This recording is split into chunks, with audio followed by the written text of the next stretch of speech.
Grand Rising. Good morning, ladies. Beautiful goddesses of the 21-day Fibroid Fix. Floral Laurel, the fibroid flower child, coming at you again.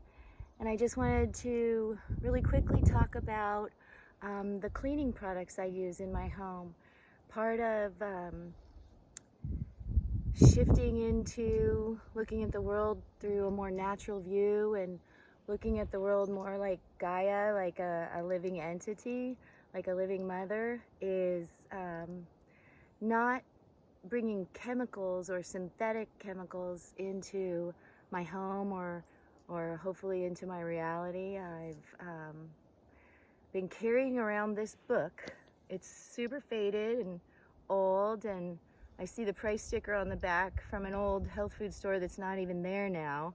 But Clean and Green, I think it's backwards on the screen, sorry about that. But I also know that even though I've been following this for the last, 27 years, I'm sure there's other stuff out there. This is just the one that I found, and this is what I've been hanging on to ever since I had my baby, who's 27, and who's about to have his baby, and I'm about to be a grandma. Yay! I can't wait! I'm so excited.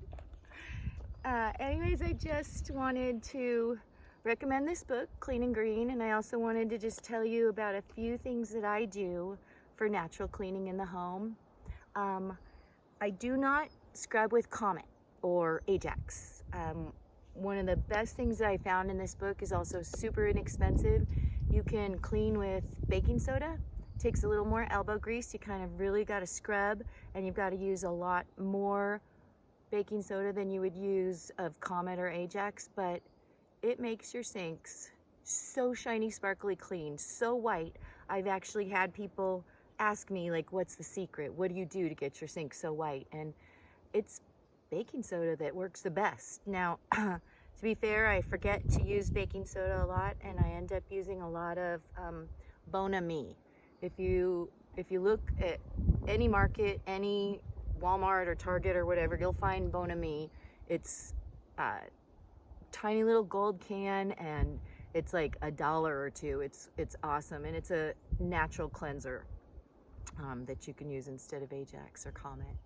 I also use a lot of dish soap for my cleaning. Like, I figure, and I mean, I learned from this, but I also figure if it's dish soap, it's got to be safe in terms of being edible or in terms of being food safe.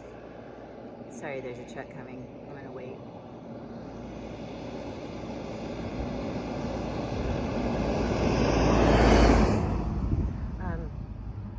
Yeah, so dish soap is really, between dish soap and Bonami, that is what I use the most of for cleaning in my house. I also use a lot of water.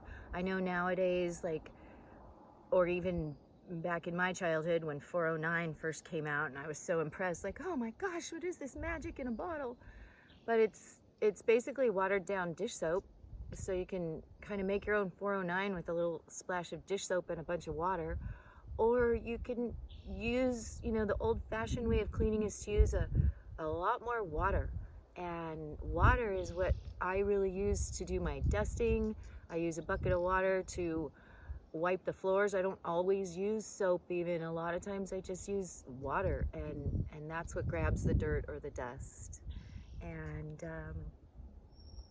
so yeah, I use a lot of dish soap, but again, not a lot. I use Bonami or baking soda for really like in-depth sort of cleaning. Like if I have the energy to clean the copper on the bottom of my pots and pans, then I don't bother getting a copper scrub or a copper cleanser. The trick that this book, Clean and Green, taught me is to understand the chemical reactions behind cleaning. And so the copper bottom pots and pans, or whatever copper you have, like I used to have a copper tea kettle, it's lemon and salt that actually does the chemical reacting that brings the copper back to its beautiful pink fresh color.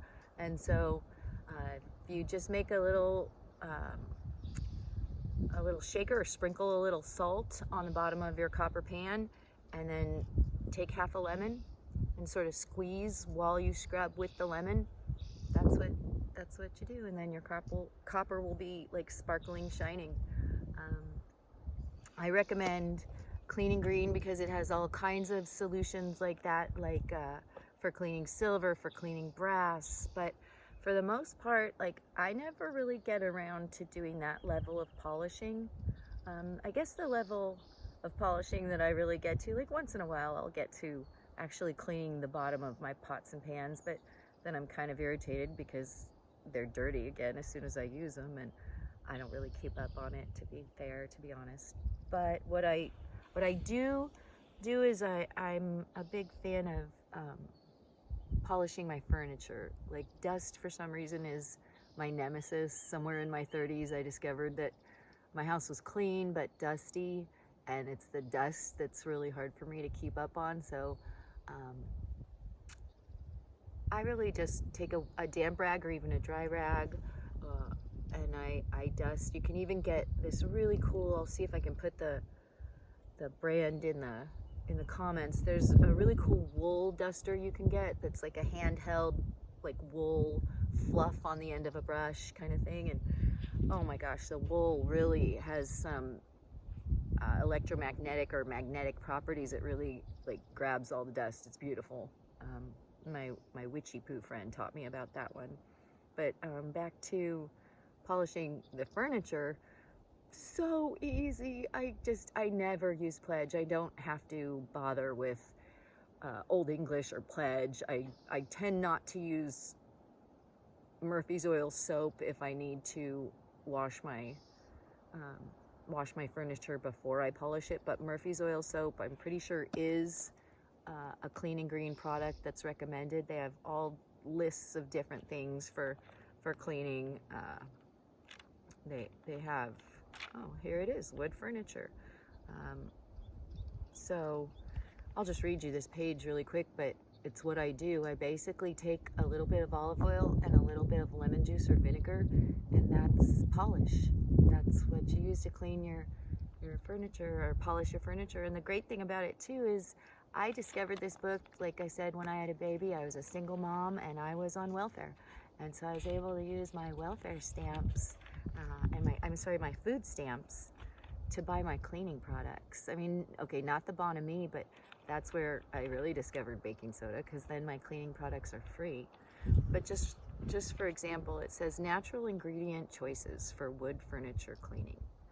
From the supermarket, you can get lemons, lemon juice, vinegar, olive oil, vegetable oil, tea, nuts, salt, washing soda, baking soda, borax, or toothpaste. From the health food store, then, it suggests walnut oil, almond oil, food grade linseed oil, vegetable oil-based liquid soap, and aromatic herbs. And I guess I should qualify to say that the dish soap that I use is not standard dish soap. I don't buy soap from the grocery store, from Stater Brothers or Albertsons. I do go to Sprouts, and I do get the fragrance-free, dye-free, the healthiest soap that I can get. Cindy G taught us all about using clean beauty products and clean soaps, and I'm not going to talk about that in this video. That's really what she taught me, so I'm sure she's going to teach you too. But then it also says natural ingredient choices that you can order through the mail. And again, this was like back in the 80s when I got this, the early 90s. Let's see. 1990 is the copyright date. But nowadays, you know, Amazon, or hopefully something other than Amazon, but still you can order anything online, right? Mail order solutions it offers are washing soda, pumice, pure lac flakes, beeswax, turpentine alternative, alcohol alternative, carnauba wax, and rotten stone. From the pharmacy, iodine. From the hardware store, crayons. From the liquor store, whiskey or wine. From the art supply store, beeswax or crayons. And from your fireplace, wood ashes. Okay, so to be fair, I haven't read this in a long time, and I'm kind of amazed and impressed by this list. The only one that I actually have done for my fireplace. I have used the wood ashes in my fireplace. I have a wood burning stove, and I know if I just take a little bit of wood ash and water, it cleans the glass on my wood burning stove. I have a glass screen, cleans it like amazing. I never knew until I read, I think last year, and of course I have the solution here, I just never knew. It suggests then a list of products. You can buy AFM Enterprises, All-Purpose Polish and Wax, Oro Organics, Natural Plant Chemistry. You can use boiled herbal linseed oil, boiled linseed oil, larchwood balm, beeswax balm, plant thinner, plant alcohol thinner, Bonami, Karen's non-toxic products, Levos, Kiros alcohol thinner, Landis shellac, Trebo shellac, and Naturally Yours furniture cleaner and protector, and natural solvent spotter. Again, I don't really waste my money too much on buying products, because once I read deeper into that chapter about polishing the wood furniture, I was like, oh, well, I have some olive oil and I have some lemon juice, and so that's what I do. If you have any other questions, I'd love to hear them. I can't think of anything else that I do for cleaning. I know there's one strange thing in here that's awesome. If you have dusty floors, if you sprinkle a little bit of cornmeal all over the floor, that actually weighs down the dust bunnies and the dust and makes them easier to sweep up. They don't fly around so much. So there's all kinds of weird, strange solutions that there are out there as alternatives to using chemicals in your home. In fact, one day my son, many years ago, but when he was a child, he came home from my sister's house, from Auntie's, and he asked me, how come Auntie's house smells like chemicals? How come our house never smells like chemicals? And I had to realize it's because of me. It's because of the choices that I've made. I don't believe that you need chemicals. I don't believe in better living through Tao. Sorry, Tao.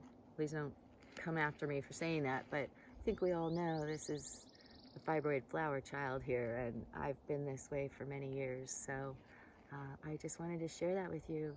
It's a really refreshing feeling that you can put in your house, and you can even add some essential oils to the mix and play with it and have your house clean and beautiful and safe all in one.